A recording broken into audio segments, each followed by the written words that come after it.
మిత్రులకు శుభోదయం. శ్రీకృష్ణ కర్ణామృతం 19వ శ్లోకంలో ఉన్నాం.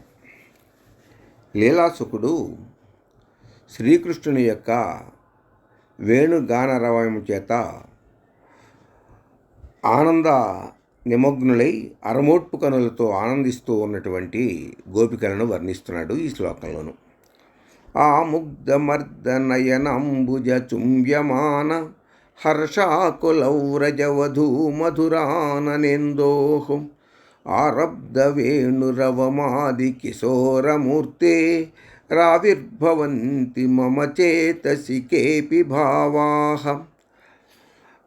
అర్ధనయనాంబుజ చుంబ్యమాన అర్ధనిమీలితములైన అరమోర్చినటువంటి నయనాంబుజములు కన్ను తామరల చేత, అంటే తామర వంటి కన్నుల చేత, చుంబ్యమాన చుంబించబడుతున్న, కన్నులను చుంబించడం అనేటటువంటిది మోహోద్దీపకమైనటువంటి విషయం. అలా కన్నులచే చుంబించబడుతున్నట్లుగా ఉన్న హర్షాకుల సంతోషముచే తత్రపాటు కలవారగు వ్రజవధూ గోపస్త్రీల యొక్క మధుర మనోజ్ఞమైన ఆనన ఇందోహ ముఖచంద్రులు, అనగా చంద్రుని వంటి ముఖములు కలిగిన వాడైన ఆది కిశోరమూర్తే పురాణ పురుషుడైనటువంటి బాలకృష్ణమూర్తి యొక్క కేపి ఇట్టివి అట్టివి అని చెప్పన అలవి కానీ భావాహ చేష్టలు ఆముగ్ధం అత్యంత సుందరమగునట్లుగా ఆరబ్ధ వేణురవం ప్రారంభించబడినటువంటి వేణునాదము మమ చేతసి నా మనస్సునందు ఆవిర్భవంతి స్ఫురించుచున్నది.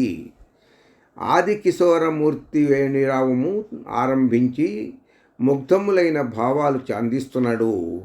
అవ్యాజ మంజుల ముఖాంబుజ ముగ్ధభావై అనటం మూలంగా ఆ చేష్టలు ఇట్టివి అట్టివి అని కూడా చెప్పలే తరంగా అనేటువంటి అందొక చేష్ట నేను ప్రస్తావిస్తున్నాను. అది ఏమిటి అంటే, వేణువు ఊదుతున్నప్పుడు కన్నుదమ్ములు అరమోర్చిన వాడై ఆ వేణుధ్వనికి సంతోషపడి తొట్టుపడుచున్న గొల్ల ముద్దుగుమ్మల యొక్క నెమ్మొగములందు మోహోద్దీపకముగా అరమోట్పు కనులతో చూస్తూ వారి అత్యంత మోహనంగా వారికి ఆనందాన్ని కలిగిస్తున్నటువంటి శ్రీకృష్ణుడు నా మనస్సులో మెదులుతున్నాడు అన్నాడు లీలాసుకుడు.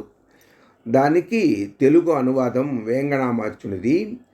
మురళీగాన సుధాపయోనిధి మదిం పొంగన్ తరంగావళుల్ దరికిన్ మీరెననన్ కటీతట దుకూలంబుల్ వడిన్ జార నబురపుం గొల్లమిటారి నీటులరమొట్పు కన్నులంగాంచుచు బిత్తరపున్ ముద్దుల గోపబాలకు వినోద ప్రౌఢి భావించెదన్.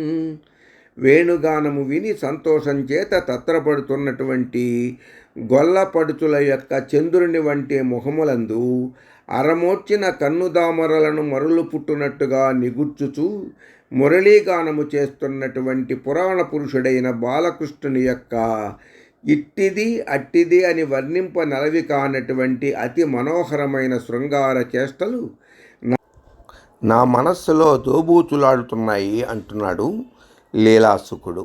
స్వస్తి.